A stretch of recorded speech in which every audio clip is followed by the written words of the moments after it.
This conference will now be recorded. अद्य मङ्गलवासरः अथवा भौमवासरः कार्तिक कृष्ण एकादशी दिनांक 30 नवंबर 2021 चरक मीमांसा अध्याय 4 शंखं चक्रं जलकान्दतमृतघटं चारुदोर्भिश्चतुर्भिः सूक्ष्मस्वच्छातिहृद्यां मौलिमम्भोजनेत्रं कालाम्भोदोज्ज्वलाङ्गं कपितटविलसच्चारुपीताम्बराढ्यं वन्दे धन्वन्तरिं तं निखिलगदवनप्रौढदावाग्निलीलम् प्रौढदावाग्निलीलम् ब्रह्मणो समारब्धा मात्रेयाद्येषु पूजिताम् अस्मदाचार्यपर्यन्तां वन्दे गुरुपरम्पराम् आयुर्वेदरतं वन्दे माधवाख्यं महागुरुम्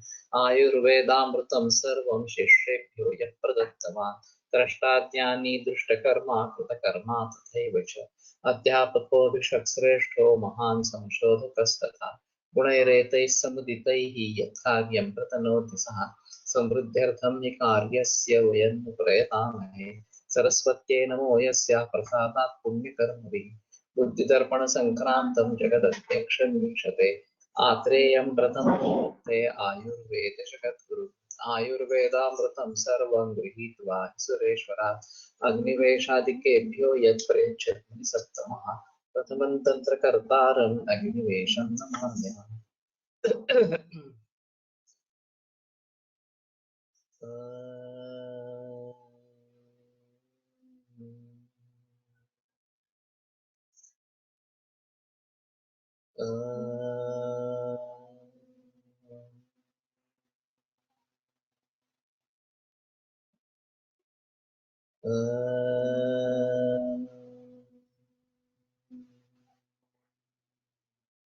ओम शांति शांति शांति चालत अलस्तदुत्तर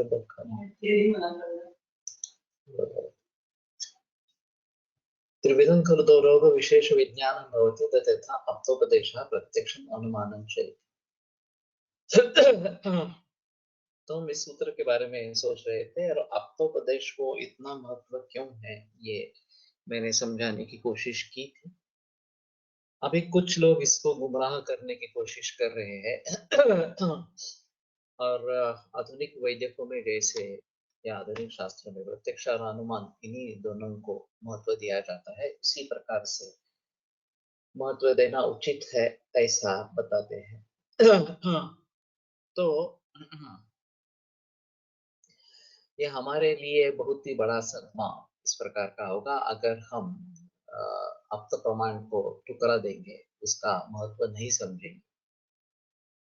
तो ये जरूरी है कि अप्त प्रमाण के बारे में हमारे मन में कोई संदेह इस प्रकार का न हो, और जहां हमें ऐसा लग रहा है कि अप्त वाक्य सही नहीं उतर रहा, तो वहां पे तो हमें ये सोचना है कि हमारे सोचने में, करने में कुछ गलती है, समझने में कुछ गलती है, तो उस गलती को दूर करने का प्रयास करें। पहले ही ऐसा बता दे कि नहीं नहीं ये ऐसा ही होता है, सभी जो बातें कही गई हुई सभी सब सच है, इस प्रकार की बात नहीं है, तो आगे कुछ भी नहीं हो पाएगा। एक बार हमने ये स्वीकार कर लिया कि आगे कुछ नहीं है, तो ये हमारी गलती इस प्रकार की रही होगी, तो हमें पूरा भरोसा इस पे ऊपर रखना है कि जो बात ग्रंथों में बताई गई है वो सच्ची है इस प्रकार से, और फिर उसके आधार पर अगर उसका अनुभव नहीं आ रहा तो हमारी क्या गलती है ये देखना बहुत जरूरी इस प्रकार का। इसी बहाने बहुत जगह शास्त्र का अधूरापन इसके बारे में बहस की जाती है और ये माना जाता है कि ठीक है हमारे बस में इतना ही है, आगे हम ज्यादा कर नहीं पाएंगे इस प्रकार से। और शास्त्र की ये मर्यादा है इस प्रकार से। और कुछ उदाहरण भी इसके लिए दिए जाते हैं कि हमारे यहाँ अप्राप्त फलकोष ये वृद्धि जो हर्निया है, ये साध्य बताया गया है। और प्राप्त फलकोष हो गया है तो असाध्य इस प्रकार का बताते हैं। अभी तो सर्जरी की जाती है और ये असाध्यता कब कैसे रह गई वगैरह वगैरह इस प्रकार से। या टीबी का उदाहरण ले लो कि जो मॉडर्न साइंस के अनुसार टीबी डायग्नोसिस जिसका हुआ है उसको एकेटी देते हैं तो ये साध्य होता है, चाहे हमारे हिसाब में असाध्य इस प्रकार का। तो इन उदाहरणों को लेकर ये बात की जाती है कि ये हमारी शास्त्र की मर्यादा है। तो उसमें एक अहम मुद्दा है, हम कौन होते हैं शास्त्र के बारे में बोलने वाले। ना कि हमने सभी ग्रंथों को पढ़ लिया है, सभी ग्रंथों को समझ लिया है, सभी ग्रंथों को भली भांति हम प्रयोग कर रहे हैं तो हमें शास्त्र की मर्यादा के बारे में पता चलेगा। हमने तो कुछ भी पढ़ा नहीं, कुछ भी समझा नहीं, कुछ भी प्रैक्टिस नहीं की, फिर भी हम शास्त्र की मर्यादा के बारे में किस प्रकार से बात कर सकते हैं। ये हमारी मर्यादा जरूर हो सकती है, उसमें कोई संदेह नहीं है, लेकिन हमारी मर्यादा और शास्त्र की मर्यादा इसमें काफी अंतर है। एलोपैथी में जब कहते हैं कि ये शास्त्र की मर्यादा है तो वहां पे सही है कि ये शास्त्र की मर्यादा ही है। व्यक्तिगत मर्यादा वहां पे भी हो सकती है अगर एलोपैथी के दूसरे कंसल्टेंट के पास मरीज जाए और वो उसको ठीक कर दे तो समझ लेंगे कि ये उस व्यक्ति की मर्यादा थी, शास्त्र की मर्यादा नहीं। लेकिन इसके आगे कुछ नहीं हो सकता, ऐसा जब एलोपैथी बताती है तो वो जरूर ही शास्त्र की मर्यादा है। अब हमारे लिए चाहिए कि साध्यासाध्य विवेक जो है वो हमारा अच्छा हो। ये निश्चित रूप से साध्य है, निश्चित रूप से असाध्य ही है, ये बात अगर पक्की हो गई तो असाध्य साध्य नहीं हो सकता, साध्य असाध्य हो सकता है, ऐसा तो बताया गया है ग्रंथों में। तो अगर असाध्य है तो उसमें सिद्धि नहीं हुई या पूरी तरीके से मरीज बच नहीं गया तो ठीक है। साध्य अगर असाध्य हो जाता है किसी भी कारण से, वैद्यों की निदान में कुछ कमी होने के कारण, चिकित्सा में कुछ कमी होने के कारण, या फिर परहेज नहीं पाला गया, काल में परिवर्तन इस प्रकार का आ गया वगैरह वगैरह, जो भी है वो, तो उन कारणों से अगर साध्य नहीं हो रहा तो भी ये शास्त्र की मर्यादा नहीं है, ये व्यक्तिगत मर्यादा इस प्रकार की है। तो हमें इन दोनों में फर्क करना चाहिए। और वास्तव में देखा जाए तो शास्त्र के बारे में बोलने का किसी को भी अधिकार नहीं है। किसी ने कुछ शास्त्र जाना ही नहीं है, वो क्या शास्त्र के बारे में बात करेगा? तो ये मूर्खता है, इस प्रकार के शास्त्र की मर्यादा के बारे में बोलना ये मूर्खता है। लेकिन बड़े बड़े लोग इस प्रकार की बातें करते हैं और अपनी व्यक्तिगत मर्यादा को भूल जाते हैं। तो ये बात बहस का मुद्दा ही नहीं है कि शास्त्र की क्या मर्यादा है। इस प्रकार से शक्यम अस्माभिः अस्मद्विधैश्च अन्ये तथा प्रतिविधातुं यथा सिद्धेदेव औषधम एकांतेन, ये आत्रेय की जो प्रतिज्ञा है उसको भली भांति समझ लो। अस्माभिः अस्मद्विधैश्च अन्ये, हमें या हम जैसे दूसरे लोगों को ये शक्य है कि निश्चित रूप से औषध सिद्ध ही होगा,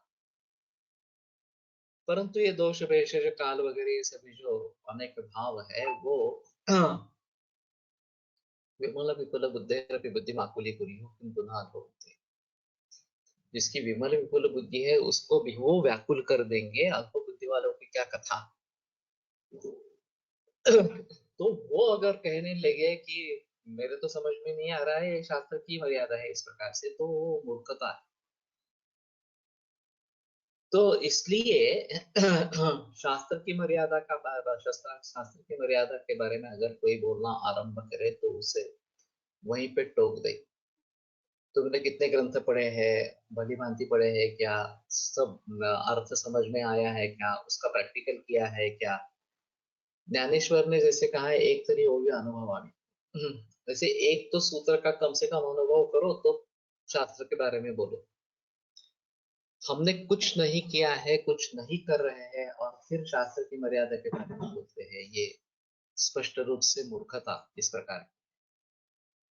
और इसलिए इसके बारे में सजग होना बहुत जरूरी इस प्रकार का रहेगा।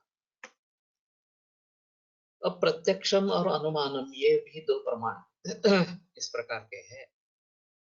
तो प्रत्यक्ष प्रमाण सभी शास्त्रों को सम्मत है, इसमें कोई संदेह नहीं। चारवाक से लेकर सभी शास्त्र प्रत्यक्ष को प्रमाण मानते हैं। सिर्फ अभी ऐसा हुआ है कि इंद्रिय द्वारा होने वाला प्रत्यक्ष ये प्रत्यक्ष प्रमाण का स्वरूप है, और इंद्रियों की अपने अपनी सीमा मर्यादा इस प्रकार की, वो हर हर प्राणी की अलग अलग इस प्रकार की है। सूंघने की शक्ति कुत्ते में ज्यादा है और दृष्टि जो है वो गरुड़ की बहुत अच्छी इस प्रकार की है। तो ये उनकी खासियत है कि उनके इंद्रिय उस पर्टिकुलर एरिया में अच्छे बने हैं या बहुत ही बलवान इस प्रकार के हैं। लेकिन आमतौर पर अगर हम मनुष्य की बात करें तो उसकी एक सीमा ये इस प्रकार की है कि कहाँ तक वो सुन पाता है, कहाँ तक देख सकता है, कहाँ तक सूंघ सकता है, वगैरह वगैरह इसके बाद। सतांच रूपाणाम अतिसन्निकर्षात अतिप्रकर्षात आवरणात् कर्ण वगैरह वगैरह इस प्रकार की बातें चरकाचार्य ने बताई है। और जो चीजें वास्तव में है उनके बारे में भी ज्ञान नहीं होता इन 8 कारणों से, ऐसा उनका कहना। अगर ये कारण दूर हो जाते हैं तो इंद्रियों द्वारा होने वाला प्रत्यक्ष और आगे बढ़ सकता है ज्यादा। अभी जो केवल इंद्रियों द्वारा होने वाले प्रत्यक्ष से काफी ज्यादा इस प्रकार का हो सकता है, और टेक्नोलॉजी ये बात कर सकती है। तो अभी मॉडर्न टेक्नोलॉजी ये जो बाधाएं है प्रत्यक्ष प्रमाण में, प्रत्यक्ष ज्ञान में, उन बाधाओं को काफी हद तक दूर करती है। तो अति विप्रकर्ष बहुत दूर होने के कारण जो चीजें दिखाई नहीं देती, चंद्र तारका वगैरह वगैरह इस प्रकार से या ग्रह वगैरह इस प्रकार से, वो भी बाइनोक्यूलर या दूरबीन के सहायता से हम देखते हैं। बहुत सूक्ष्म जो भाव है उनको माइक्रोस्कोप के जरिए देख सकते हैं। और ये जो नई टेक्नोलॉजी आ गई, एक्सरे आ गया, सोनोग्राफी आ गई, पेट स्कैन, सीटी स्कैन वगैरह, एमआरआई, ये सब आ गए। इसके जरिए बहुत सूक्ष्म सूक्ष्म भावों का या जिसके ऊपर आवरण है इसलिए वो दिखाई नहीं दे रहे हैं, उनका ज्ञान होना आरंभ हो गया। अब ये टेक्नोलॉजी का करिश्मा है कि पहले फ्रैक्चर्स तो केवल हाथ से जाना था। अब एक्सरे टेक्नोलॉजी आ गई तो उसके जरिए कहाँ पे कितना फ्रैक्चर है ये देख सकते हैं, डिस्प्लेसमेंट है क्या ये देख सकते हैं। जो सॉफ्ट टिश्यूज है लिवर, पैंक्रियाज वगैरह को लेकर, उनके बारे में भी सोनोग्राफी ने काफी तरक्की की। और फिर आगे चलकर CT scan, MRI, PET scan, ये सब टेक्नोलॉजी आ गई और वो भी बढ़ती जा रही है। 32 स्लाइस, 68, 64 स्लाइस, 128 स्लाइस इस प्रकार के और सूक्ष्म तो सूक्ष्म भेद उसमें से आ रहे हैं, नए नए मशीन्स आ रहे हैं। तो इनके द्वारा होने वाला पारंपर्य से उत्पन्न होने वाला प्रत्यक्ष, इसको हम स्वीकार करें या नहीं करें। तो कुछ वैद्यों का कहना है कि हमें उससे कुछ लेना देना इस प्रकार का नहीं है। हमारे अपने और ओन पैरामीटर्स इस प्रकार के हैं, और उनके आधार पे चाहे नाड़ी या उदर परीक्षा हो या प्रश्न परीक्षा हो, जो भी हो, इसके जरिए हम भली भांति समझ ले पाते हैं। दूसरा कुछ करने की जरूरत इस प्रकार की नहीं है, टेक्नोलॉजी की मुझे जरूरत नहीं है इस प्रकार से। तो कुछ मरीज मानते हैं, बहुत सारे मरीज नहीं मानते इसको, और जब तक हम रिपोर्ट्स नहीं देखेंगे मरीज का समाधान नहीं होता। और दूसरी भी एक चीज होती है, उसने उसके लिए कुछ हजार रुपए खर्च किए होते हैं। तो इसका कुछ मतलब नहीं है, ये इसका कुछ महत्व नहीं है, ऐसा कहेंगे तो मायूसी आ जाती है। अरे मैंने इतने सब किया है और फिर भी आप देख भी नहीं रहे इसकी तरफ इस प्रकार से। दूसरी बात उसमें ऐसी है कि हमें उससे क्या पता लगता है आयुर्वेद की दृष्टि से। एक मरीज के समाधान के लिए शायद हम वो देखें, और हमें कुछ लेना देना नहीं है, ऐसा ही हमारा रोल रहेगा। तो भी उससे हमारी निदान में, हमारी चिकित्सा में कुछ अंतर होता है क्या, कुछ बदलाव आता है क्या, ये भी देखना बहुत जरूरी है। तो ये इंटीग्रेटेड में ये बात कही जाती है कि हाँ ठीक है, सीटी स्कैन में ऐसा दिख रहा है तो हमें इसके बारे में सोचना है, और कदाचित हमारे निदान में परिवर्तन आ जाएगा, बदलाव आ जाएगा, और हम उसके आधार पर कुछ निदान करें। एक सिंपल उदाहरण रुद्रपथ कामला का। कफ के जरिए पित्त का अवरोध होकर रुद्रपथ कामला होती है, ग्रंथों में निर्दिष्ट है। और श्लेष्मणा रुद्र मार्गम तत् पित्तम कफ हरे, ये चिकित्सा बताई गई। तो कफ से जिसका मार्ग अवरुद्ध हो गया है, उस प्रकार के पित्त को कफहर औषधियों से जीत ले, ऐसा वहां पे बताया गया। और एक ही साइन है कि श्वेतवर्चा यदा न रहा, मल का प्राकृत वर्ण पीत होना चाहिए, वो पीत छोड़कर अगर वो श्वेत वर्ण का इस प्रकार का हो जाता है तो समझ लेना चाहिए कि पित्त का अवरोध है, कफ के जरिए है। और फिर कफग्न दवाइयां देकर वो पित्त का अवरोध खुल जाए तो पुरुषे पित्त रंजित, पुरुष को पित्त से रंजन प्राप्त हो जाएगा, पीतवर्ण उसको प्राप्त हो जाएगा। पूर्व कामली को भी, तो बहुपित्त कामला का जो विधि है वो करना। अब के जमाने में जब इस प्रकार से दिखता है कि श्वेतवर्चा है, उधर परीक्षण में यकृत वृद्धि नहीं है, हाथ पे तो नहीं लग रही है, अब ये बात हो सकती है कि कफ से ही मार्ग का अवरोध है, ऐसा नहीं, बल्कि कुछ ट्यूमर वहां पे बढ़ गया है और उससे मार्ग अवरोध है। चाहे प्राइमरी हिपैटोमा इस प्रकार को, लिवर का ही ट्यूमर हो, या फिर दूसरे कहीं जगह ये गॉल ब्लैडर में है, या फिर बाइल डक्ट में है, पैंक्रियास में है, और फिर उसके जरिए ऑब्स्ट्रक्ट हो रहा है पित्त, बाहर से एक्सटर्नल प्रेशर से हो रहा है, फिर भी लक्षण तो कामला है और श्वेतवर्षा न रहा, इस प्रकार कामला है। तो अगर हम इसी प्रकार को लेकर आगे बढ़ेंगे तो कफग्न चिकित्सा करते रहेंगे, जो वास्तव में अपेक्षित होगी ही ऐसा नहीं। संयोग से अगर कफग्न चिकित्सा से उसमें राहत मिलती है और पित्त अपने स्थान पर आ जाता है, अपने मार्ग से आना आरंभ होता है, तो कामला कम हो जाएगी। लेकिन अगर ट्यूमर बढ़ता ही जाए, या फिर कम तो नहीं होगा इस प्रकार से। हाँ, तो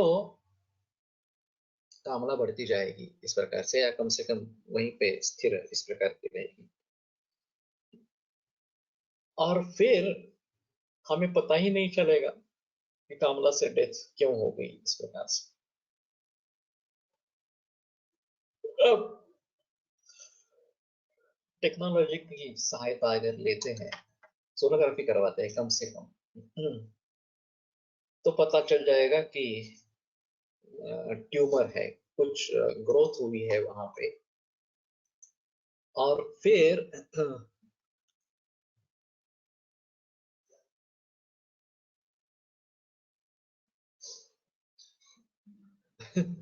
नखत तो आंखों पर ही कामला क्यों रिफ्लेक्ट।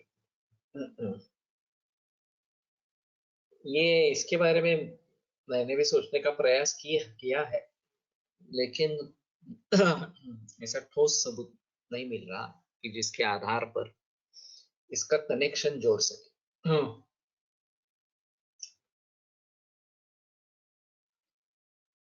तो नख और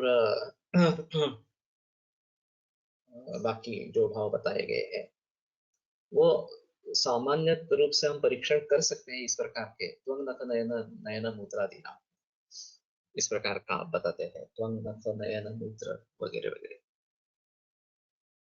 तो मूत्र, नख, ये तो मलभाव इस प्रकार के हैं। और ये पित्त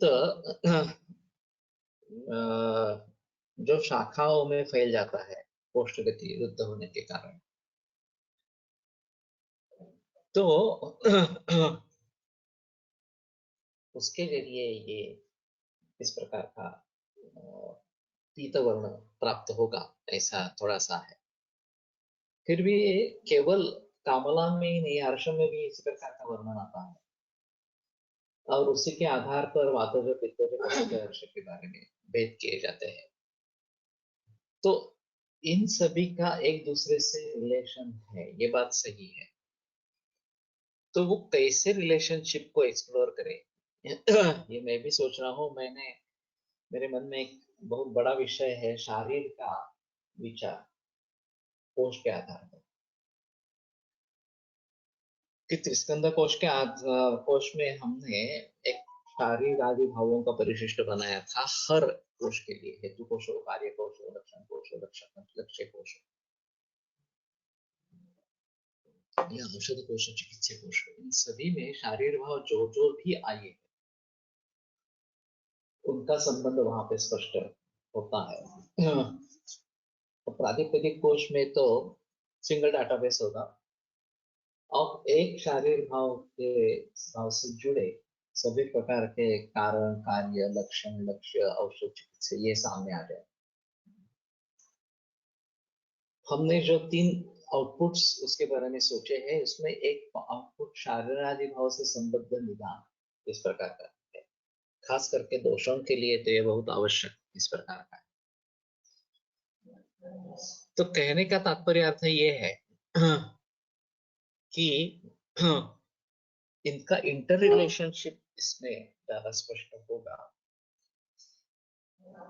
और हमारे शास्त्र के ऊपर जो एक बताया जाता है कि दोषों पर ही सब कार्य निर्भर है, अवयवों का उतना रोल नहीं है वास्तव में। और धातुओं के बारे में कहा गया है जो काफी एब्स्ट्रैक्ट है, उनको समझ पाना काफी मुश्किल इस प्रकार का हो जाता है।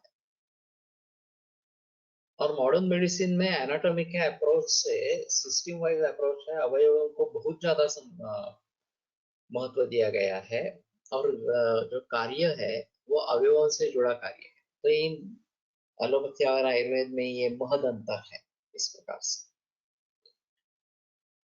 लेकिन ऐसा है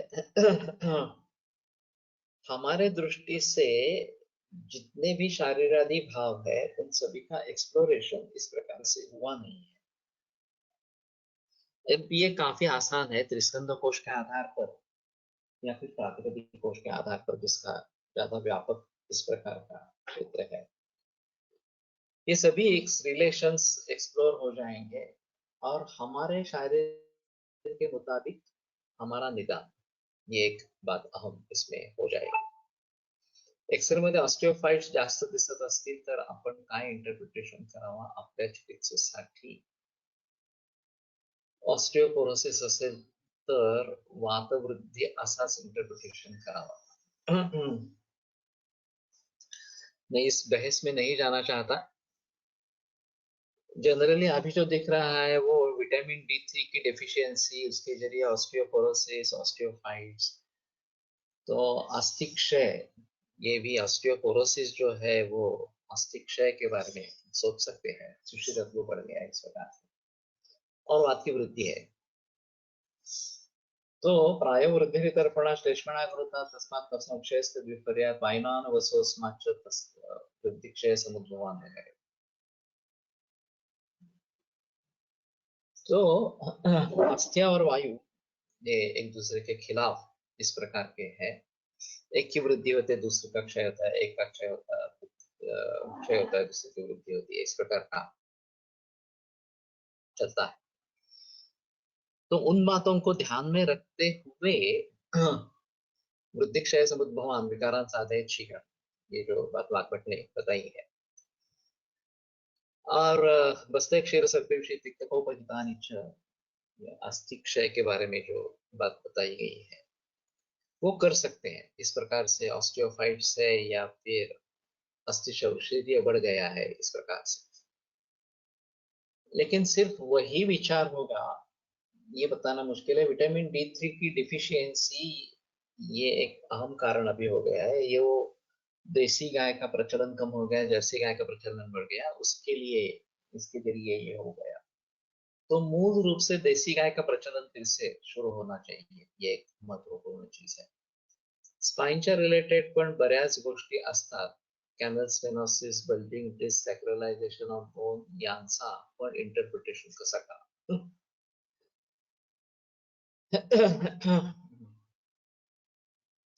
जब हमारे पास मरीज आते हैं एक अलग मुद्दा इसमें से सामने आएगा. और आधुनिक परीक्षणों का आयुर्वेदिक इंटरप्रिटेशन ये बहुत बड़ा मुद्दा है. और इंटीग्रेटेड विचार करने वाले जो भी लोग हैं वो उस सभी में हिस्सा ले. लेकिन ये प्रैक्टिशनर्स होना जरूरी है. केवल पोपट पंच करने वाले न हो, अपने ही मन से कुछ बता रहे हैं ऐसी चीज न. वो अगर प्रैक्टिस करने वाले हैं और उनके रिजल्ट्स है कि इस प्रकार की सोच से ये हुआ है इस प्रकार से, तो ठीक है. तो हम ऐसा नहीं कहेंगे कि ये इंटीग्रेटेड इस प्रकार का है. ये प्रत्यक्ष प्रमाण की जो कमियां इंद्रिय प्रत्यक्ष के द्वारा होती है उन कमियों को हमने दूर कर दिया. अब उसका इंटरप्रिटेशन एलोपैथी में किया जा रहा है उनके हिसाब से. वो अगर हम अपने हिसाब से करने की कोशिश करेंगे तो शायद बात बने. हम चाहते हैं कि हमारा जो भी डायग्नोस्टिक ट्रीटमेंट सॉफ्टवेयर या प्रातिपदिक कोश का काम होगा वो केवल वैद्य नहीं प्रयोग करेंगे. आयुर्वेद के जो चिकित्सक है वही सिर्फ प्रयोग करेंगे ऐसा मैं नहीं मानता, क्योंकि उनकी संख्या बहुत कम है. बहुत सारे BAMS लोग एलोपैथी की प्रैक्टिस कर रहे हैं. और ये प्रमाण करीबन 90 95 इतना होगा. अब ये हमसे दूर गए. ये बात सही है. कारण कुछ भी हो, कॉलेज में पढ़ाई नहीं हो, प्रैक्टिकल नहीं देख पा रहे हो, कोई इस प्रकार से उन्हें बताने वाला ही नहीं हो वगैरह वगैरह, और उन्होंने भी कुछ कोशिश नहीं की ये समझने की इस प्रकार से. फिर भी मैं मानता हूं कि उनका कसूर थोड़ा है, ज्यादा नहीं है. ज्यादा कसूर तो सब सिस्टम का इस प्रकार का है. तो उनको वापस हमें लाना है. कम से कम आने वाली पीढ़ियां जो है वो ज्यादा से ज्यादा आयुर्वेद में परिवर्तित हो जाए पूरे भारत का, ये हमें देखना है. अब जब तक अध्ययन में सुधार नहीं आता और बहुत सारी चीजें बताई नहीं जाती, तब तक ये होना काफी मुश्किल इस प्रकार का।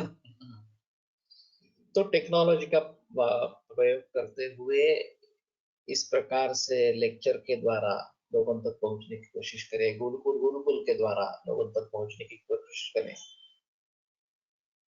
फिर भी उसकी सीमाएं इस प्रकार से है।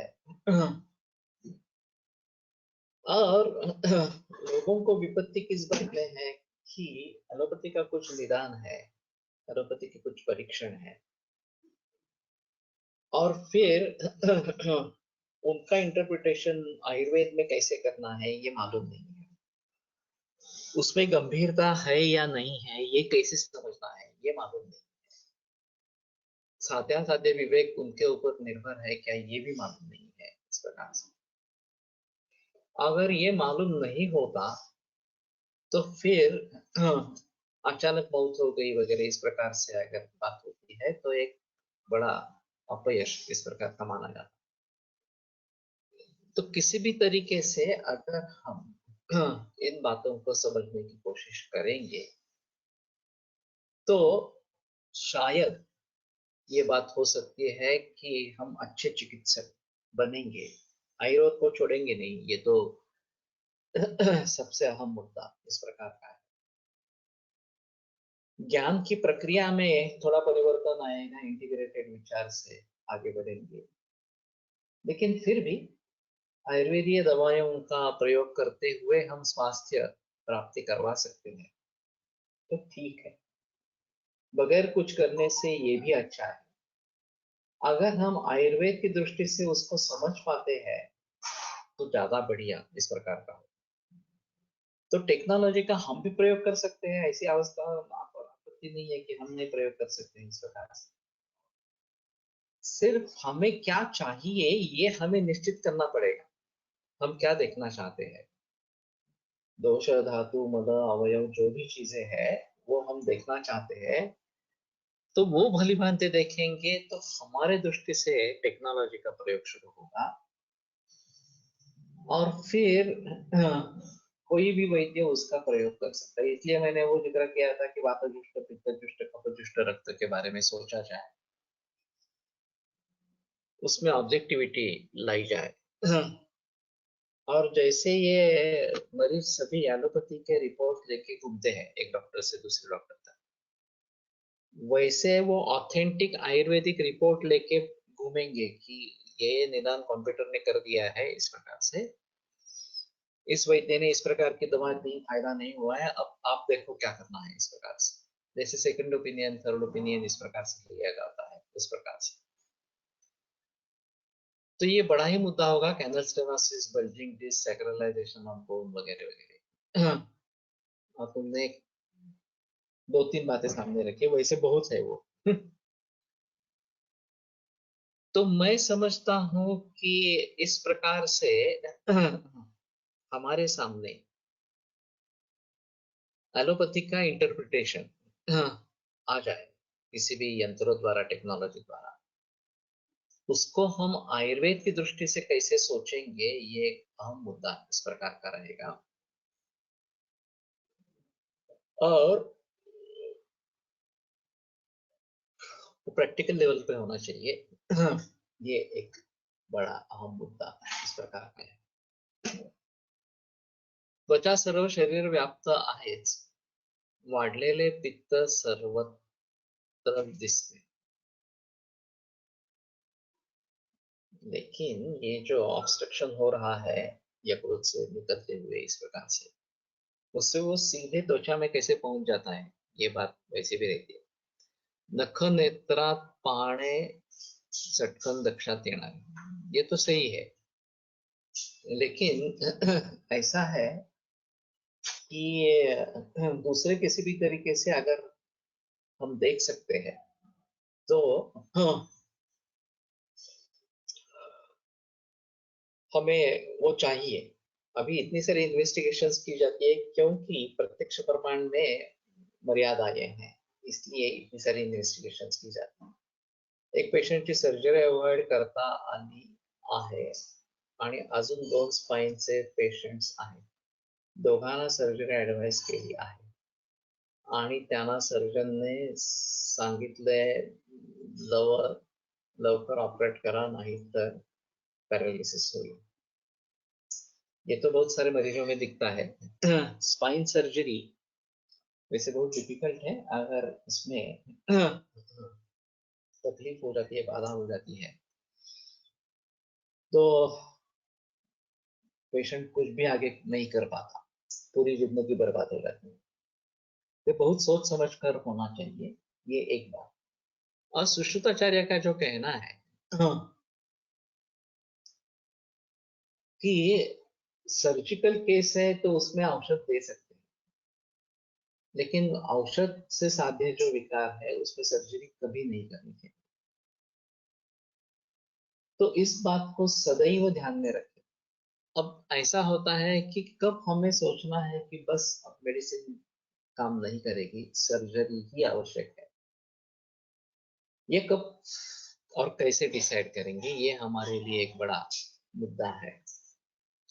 वाताचे कर्म विहन सांगितले आहे। वातवृद्धीमुळे किंवा क्षयामुळे त्याचे विहन कर्म बिघडते। ऑस्टिओफाइट डिस्क प्रोलॅप्स स्रंस या अवस्थेत याचा विचार करून चिकित्सा केल्यास चांगले यश मिळते। काही सीएच्या अवस्थांमध्ये याचा उपयोग होतो। इसमें ऐसा है कि ये एक पर्सपेक्टिव कि वायु इसमें महत्वपूर्ण है। शैथिल्य एक श्वास वगैरह इसमें शैथिल्य होता है धातुओं का, और उसके कारण भी होते हैं। अम्ल रस शैथिल्य निर्माण करने वाला इस प्रकार का है। तो सभी चीजों को ध्यान में रखते हुए हमें चिकित्सा करनी है। तो कहने का तात्पर्य अर्थ ये है कि अब हम इसको टाल नहीं सकते। जो नए नए परीक्षण इस प्रकार से आ रहे हैं उनको हम ठुकरा नहीं सकते। ये प्रत्यक्ष प्रमाण का ही एक्सटेंडेड रूप है, तो ठीक है, प्रत्यक्ष प्रमाण में उसका स्वीकार है। सिर्फ उसका इंटरप्रिटेशन एलोपैथी के जरिए होता है, वो हमें नहीं चाहिए। अभी हम क्या कर रहे हैं, उसका एलोपैथी में इंटरप्रिटेशन है, उसको हम आयुर्वेद में इंटरप्रेट करना चाहते हैं। तो सीधे टेक्नोलॉजी से आयुर्वेद में अगर हम उतर आ सकते हैं तो बढ़िया होगा, और उसके आधार पर साध्यासाध्यता गंभीरता रोग की अगर समझ पाएंगे तो भी अच्छा होगा। अभी हमारा एक्सपीरियंस लैकिंग है, ये एक अहम मुद्दा है कि मैं कैंसर की प्रैक्टिस करता हूँ, हर रोज 4-5 नए मरीज देखता हूँ कैंसर के। फिर भी एक ऑन्कोलॉजिस्ट 40-50 मरीज देखता है तो मुझसे 10 गुना ज्यादा इस प्रकार का। तो अनुभव एक अलग चीज इस प्रकार की होती है। और फिर अनुभवों के आधार पर कुछ बातें अलग इस प्रकार की होती। तो मेरे कहने का मतलब है कि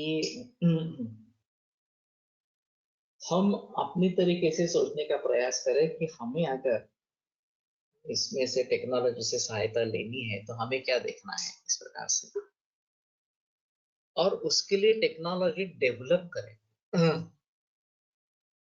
छोटी छोटी चीजों को लेकर टेक्नोलॉजी डेवलप हो सकती है। कोलटकर सर ने बलमापन के लिए ये जो ब्लड प्रेशर का जो कफ होता है उसको प्रेस करना और फिर भारत कितना ऊपर जाता है देखना वगैरह, इस प्रकार से कुछ किया था। तो इस प्रकार से अगर हम सोच सकते हैं या वातजुष्ट पित्तजुष्ट कफजुष्ट रक्त के बारे में सोच सकते हैं तो शायद जो बात एलोपैथी किसी दूसरे परीक्षण के द्वारा सामने ला रही है वो हमारे सामने दूसरे किसी तरीके से आ जाएगी, ये भी बात पॉसिबल इस प्रकार की है। तो मैं इस पक्ष में हूं कि आधुनिक परीक्षण जो है उनको हमें बिल्कुल ठुकराना है, इस प्रकार की बात नहीं है। वो ध्यान में रखो, और कैंसर जैसे विकारों में ये काफी जगह प्रचलन में आता है मेरे एक रिश्ते में ही मरीज था, एक ही बार उसको सरक्त मूत्र प्रवृत्ति हुई, दाह वेदना कुछ भी नहीं इस प्रकार से। फैमिली डॉक्टर ने सिटाल ये मेडिसिन देकर उसको वापस भेज दिया, और फिर वो सरक्त मूत्र तो बंद हो गया। फिर 4 महीने के बाद पीठ में दर्द आरंभ हुआ।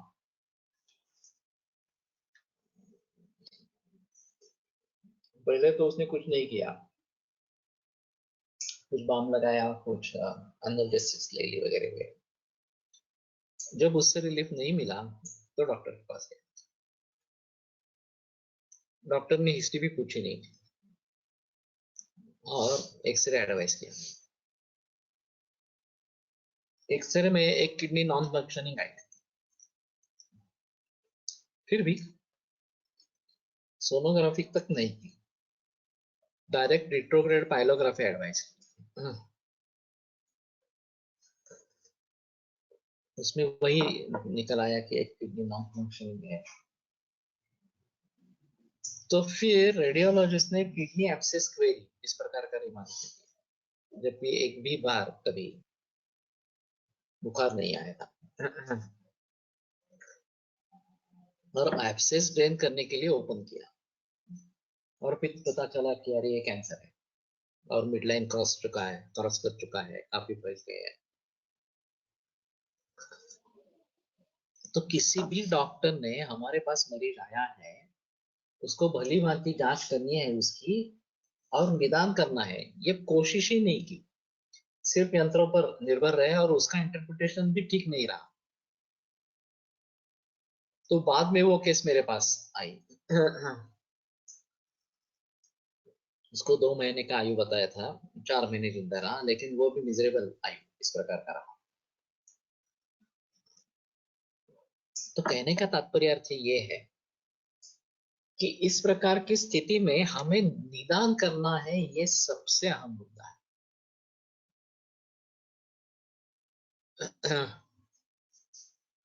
दृष्टी पण महत्वाची सर। तुम्ही 4-5 रुग्ण पाहून जो अनुभव मिळवता, ऑन्कोलॉजिस्ट 40-50 रुग्ण पाहूनही मिळवत नसेल। ये अलग बात है, क्योंकि वो मरीज को देखते ही नहीं है। ये सबसे अहम मुद्दा है। मरीज को हाथ भी नहीं लगाते, सिर्फ रिपोर्ट्स देखते हैं, दवाइयां लिख देते हैं। हाँ, ये खास करके युवा पीढ़ी जो है वो इस प्रकार से कर रही है। चाहे उसमें ट्यूमर दिख रहा है, हाथ में लग रहा है, फिर भी हाथ लगाकर तो देखना चाहिए, ट्यूमर हाथ में लग रहा है इस प्रकार से, वो भी नहीं करते हैं। तो ये तो मूर्खता है, ये शास्त्र का दोष नहीं है, करने वालों का दोष है। और जो 60 के ऊपर वाले डॉक्टर है वही शायद अभी परीक्षण करते रहते हैं, रुग्ण का, हर रुग्ण का परीक्षण करना। मैंने शुरू से ही ये बात रखी थी कि हर रुग्ण को लिटा के उदर परीक्षण, नाड़ी परीक्षण ये सब करवाना, और फिर अपना जो निर्णय है वो निश्चय रोग के बारे में वो कर लेना इस प्रकार से। तो ये एक बात सही है कि कौन कैसे सीखता है। मैं अगर सीखना चाहता हूं तो ही मैं सीखता हूं। मैं अगर सीखना नहीं चाहता तो आपके पास कितने भी अच्छे यंत्र हो, आप सीख नहीं पाओगे। या कितने भी अच्छे गुरु के पास आप जा रहे हो, आप सीख नहीं पाओगे। तो कहने का तात्पर्य अर्थ ये है कि हम उसमें बह जा सकते हैं। अभी एलोपैथी के डॉक्टर उसमें बह जाते हैं, अरे अरे इतना बड़ा ट्यूमर है, ऐसा है, ये सिम्टम्स है, अब कुछ नहीं होने वाला वगैरह वगैरह, सर्जरी का ऑप्शन है। अभी बहुत अजीब अजीब मरीज आते हैं, लिम्फोमा इन हार्ट, ये मैंने पहली बार देखा। हृदय में, साक्षात हृदय में, राइट एट्रियम और राइट वेंट्रिकल में लिम्फोमा बढ़ा है इस प्रकार से। तो ये बड़ा अजीब है। अब एलोपैथी के हिसाब से कुछ भी नहीं कर सकते। पीएफ सिर्फ 25% है, कार्डियक कंडीशन अच्छी नहीं है तो सर्जरी इम्पॉसिबल है, और केमोथेरेपी वगैरह भी सूट नहीं होगी, वैसे भी मरीज को सांस फूलती है। तो इस प्रकार की अवस्था में एलोपैथी क्या कर पाएगी? कुछ भी नहीं कर पाएगी। छोड़ देना चाहिए इस मरीज को। कुछ कोशिश करेंगे तो मेरी मरीज मर जाएगा और कुछ नहीं होगा। तो सोच भी नहीं सकते इस प्रकार की अवस्थाओं में कैसे करना है, क्या करना है इस प्रकार से। तो हमें हमारा कर्तव्य भली भांति निभाना है। रोगम निदान प्रागरूप लक्षणों का शायद भी ये जो 5 भाव बताए गए वेदांत परिचय, उनके जरिए पूरी परीक्षा करना हर मरीज की आवश्यक है। अगर हम कारणों को ढूंढेंगे नहीं, लाइफस्टाइल देखेंगे नहीं, पूर्वोत्पन्न व्याधि देखेंगे नहीं, आनुवंशिकता किस चीज की है वो देखेंगे नहीं, तो संभवतः हम भूल कर रहे हैं, गलती कर रहे हैं, और उसके लिए फिर जिम्मेदार हम ही हैं, दूसरा कौन है। सभी बातों को ध्यान में रखते हुए हमें अगर पता चलता है कि नहीं असाध्यता है, कुछ होने वाला नहीं है, तो फिर हम बेटर क्वालिटी ऑफ लाइफ के लिए सिर्फ प्रयास कर रहे हैं ऐसा कह के, या उसके भी आगे है तो प्रत्यक्ष चिकित्सा करके देखेंगे, अगर रिस्पॉन्स मिलता है तो आगे बढ़ेंगे, इस प्रकार से कहेंगे। लेकिन फिलहाल इस प्रकार के देखने वाले, प्रकार से देखने वाले कितने वैद्य है? ज्यादातर ऐसा होता है कि हमने जो कुछ पढ़ा है, हमने जो कुछ प्रैक्टिकली देखा है हमारे गुरुजनों से, उसके ही आधार पर हम चलते रहते हैं, ज्यादा सीखने की, ज्यादा पढ़ने की कोशिश नहीं करते। विचार मंथन, विचार विमर्श उसके बारे में नहीं होता है। और फिर मूल रूप से मुझे रुग्ण को समझना है। ये अगर बात ही मन में नहीं है तो कुछ नहीं होगा। क्लिनिक में जो छात्र पुड़िया बनाते हैं, उनको ऐसा लगता है कि उनको कुछ नहीं मिल रहा है। और जो वैद्यों के साथ रुग्ण परीक्षण देखते रहते हैं, उनको लगता है मुझे बहुत कुछ समझ में आ रहा है, क्योंकि मैं हर घड़ी मेरे गुरु के साथ इस प्रकार का हूँ, और वो क्या क्या कर रहे हैं वो देख रहा हूँ। लेकिन गुरु के मन में जो विचार श्रृंखला होती है वो कहाँ देख पाएंगे? क्योंकि उस विचार श्रृंखला को छू लेना तभी पॉसिबल है जब हमारा भी उतना अध्ययन हो, हमारा भी उतना प्रैक्टिकल हो, तभी उस विचार श्रृंखला को समझ पाएंगे। और चाहे पुड़िया बांधने वाला विद्यार्थी या छात्र उस प्रकार के सोच सकता है, अरे ये दवा क्यों डाली गई है,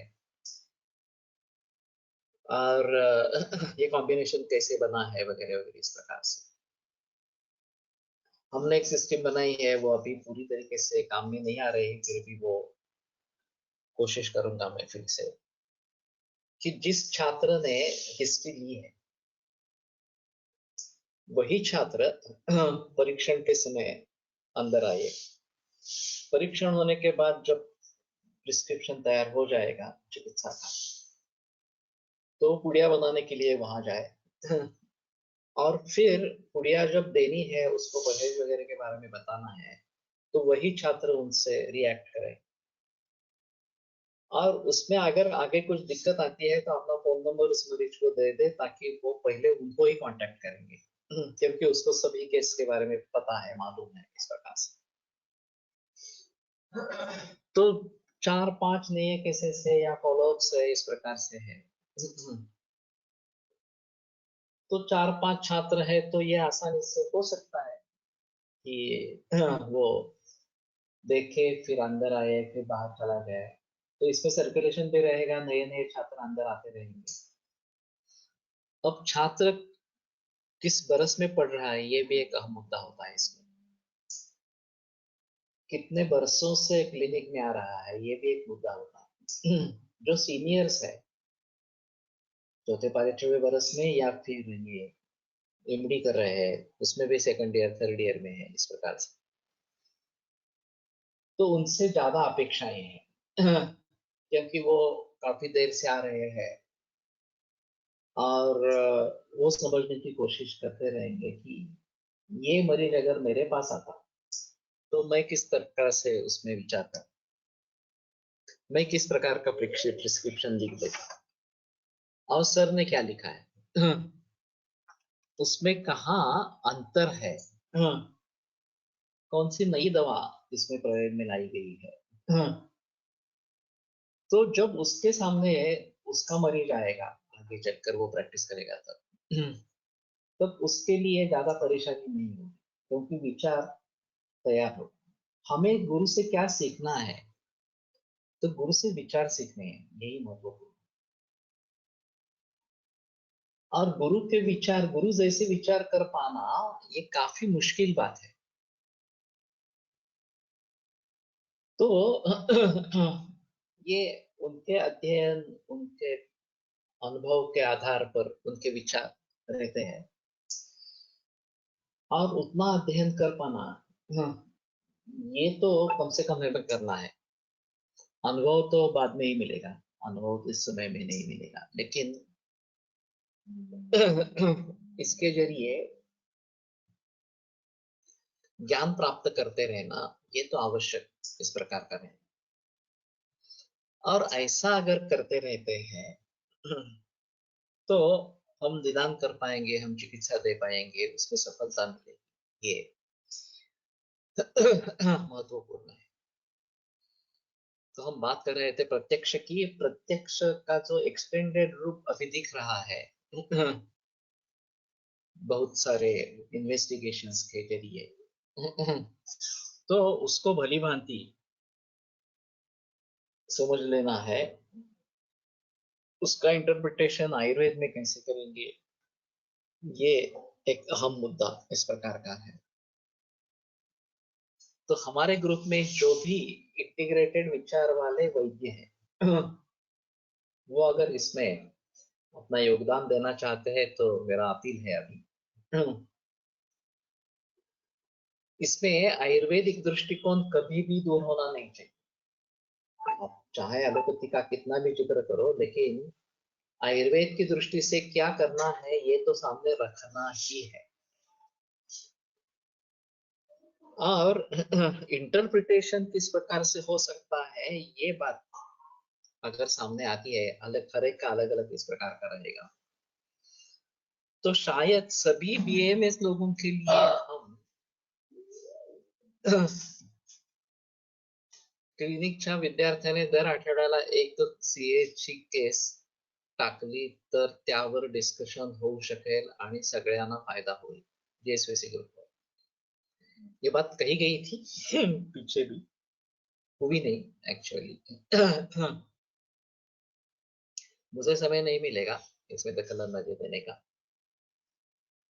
लेकिन मैंने ऐसा कहा था कि मेरे जो असिस्टेंट्स हैं, सीनियर्स हैं,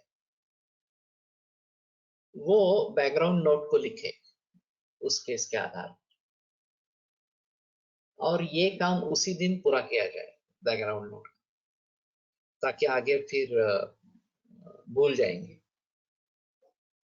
और फिर अगले दफा फॉलोअप के लिए पेशेंट आएगा तो मेरे सामने वो बैकग्राउंड नोट भी आ जाएगी, जिससे मुझसे कुछ मुद्दे छूट गए हैं तो वो मेरे ध्यान में आएंगे, निदान के जरिए, चिकित्सा के जरिए, और मैं चिकित्सा में परिवर्तन कर सकूं। इसमें ऐसा है कि अगर ग्रुप में इसको डालना है तो मेरे लिए कोई एतराज नहीं है, लेकिन किसी को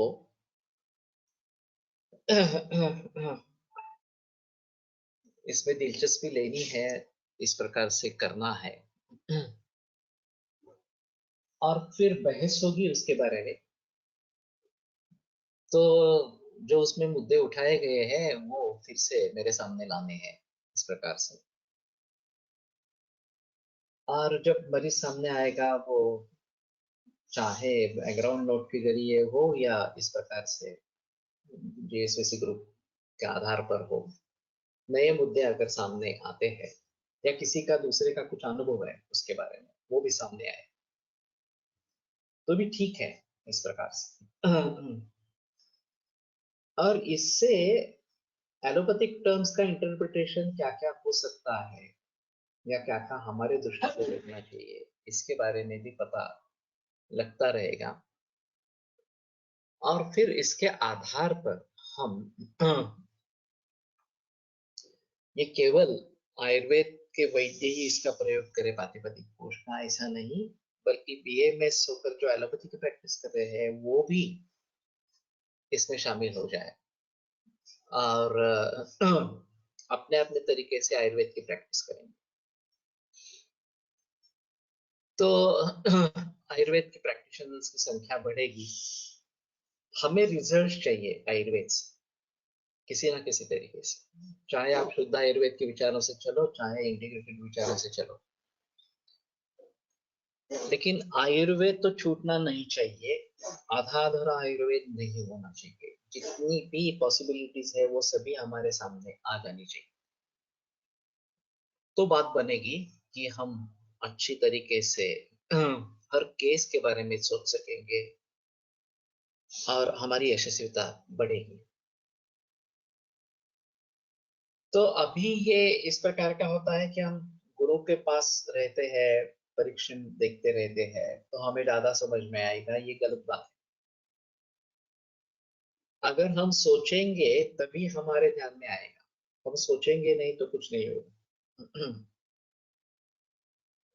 और इसलिए हमें क्या सीखना है इसके बारे में हमें सोचना है, किस प्रकार से सीखना है इसके बारे में सोचना है।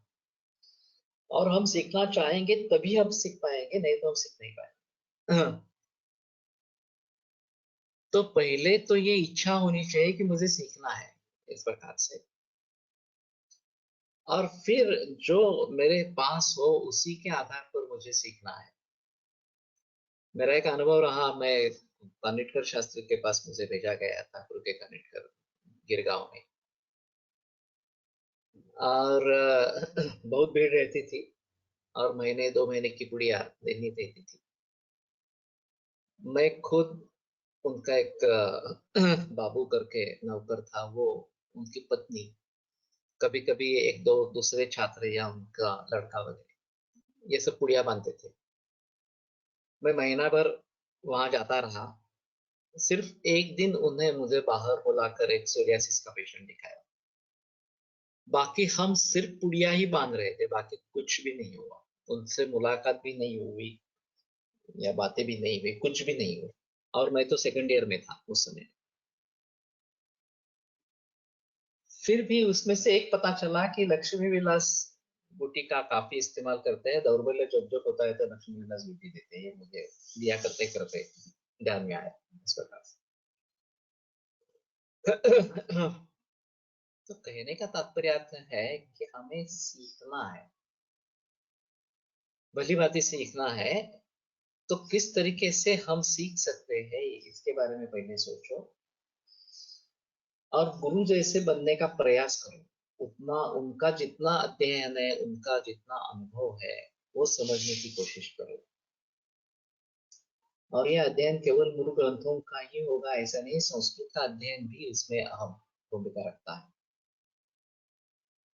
तो इन सभी बातों को ध्यान में रखते हुए अगर हम सीखने की कोशिश करेंगे तो हम जरूर सीख पाएंगे।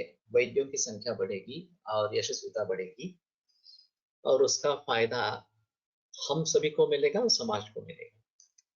ठीक है, कल आगे बढ़ेंगे। आयुर्वेद प्रकांडो निगदित इह हि शल्यतंत्र प्रधानः शिष्येभ्यः शाश्वतोऽयं निखिल जन कृपा व्याप्त चित्तेन येन आयुर्वेदस्य वाञ्छन् पुनरपि भुवने तान् प्रतिष्ठां श्रेष्ठं धन्वन्तरिं प्रणमति च सदा वैद्यवर्गो हि नूनम् वैद्यवर्गो हि नूनम्।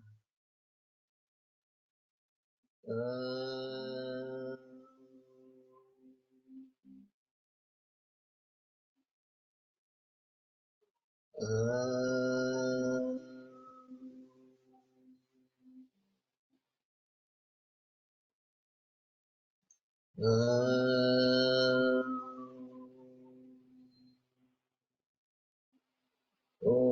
शान्ति शान्ति शान्तिः। विरम्यते व्याख्यानव्यापारात्। श्वः पुनर्मिलिष्यामः।